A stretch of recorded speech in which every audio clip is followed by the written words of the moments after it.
Good day guys, galing nga pala tayo sa SM Molino kanina sa Pet Express. Bumili tayo ng treats kay Crowley, parang food supplement niya. Kasi palagi siya nangangati, yung Dr. Shiba, Happy Tummy.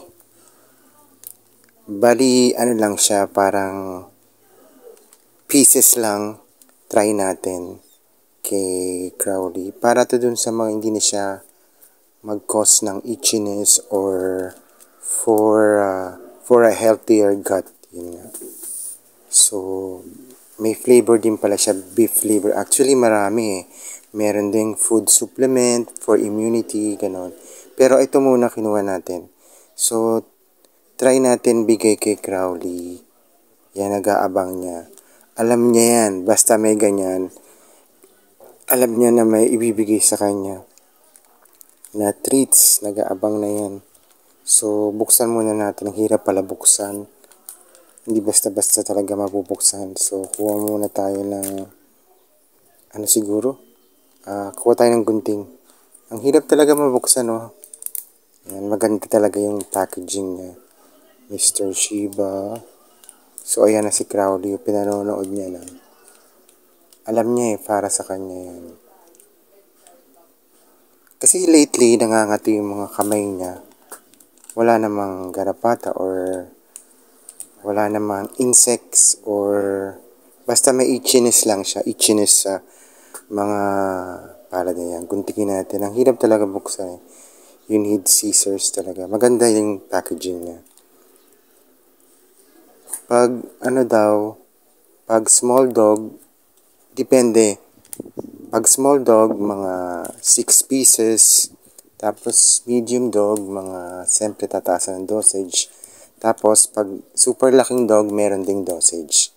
So, ang ginawa ko lang dito after ko buksan, di ba may tira, nilagay ko lang sa sa refrigerator para fresh pa siya. Yan, abang na si Crowley para sa kanyang treats. Ang Shih Tzu, masela niyan. Minsan, pag unang tikim, kahit anong unang tikim niya, titikman lang yan. Pero pag nagustuhan niya, ayan palang laman niya, parang brown na mamasa-masa. Happy Tummy ng Mr. Shiba, yan bigyan natin. Yan. Kahit anong ibigay mo dito kay Crowley, ngunguyain niya yan. Pero iluluwa niya for the first time niya, malasahan yon. Pero mamaya, kakainin niya na yan. Yan. Tingnan mo. Yan. Tatago pa yan. Kasi alam niya, binibidyo ko siya. Yan. Alam mo yan, may itchiness siya, kaya gusto ko siyang bigyan ng Mr. Shiba Yummy Tummy for good, good daw sa gut. Yan, inubos niya na. Yan, inuubos niya na yan, ayaw lang niya magpakita. So, ayun, nilabas ulit. So, ubusin niya yan maya-maya. Ayan. Talagang dinudurog niya. Yan, nagustuhan niya na. Ibig sabihin, nagustuhan niya na yan.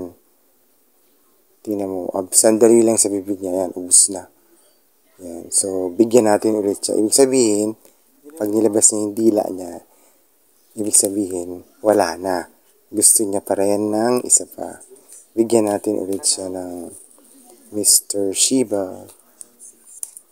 Yan, ibig sabihin, nagustuhan niya na yung lasa. Ganyan naman ang mga Shih Tzu. Mahirap yan basta-basta bigyan ng pagkain yan. Second try, yan, inuyaya niya na. Ibig sabihin, trusted niya na yung treats na yan. Saka hindi niya alam na may medicine. Naku, lalo na pag yung Hydrate, minsan wala siyang gana, binibigyan ko siya ng Hydrate. Naku, nalalaman niya kagad na may Hydrate yung tubig. Para pampagana yan. Third time, binigyan ko lang muna siya para magustuhan niya ulit. Ayan, gusto niya na. So, hopefully magustuhan niya at makabili tayo ng malaki. Medyo may kamahalan lang yung malaki. Have a nice day, guys.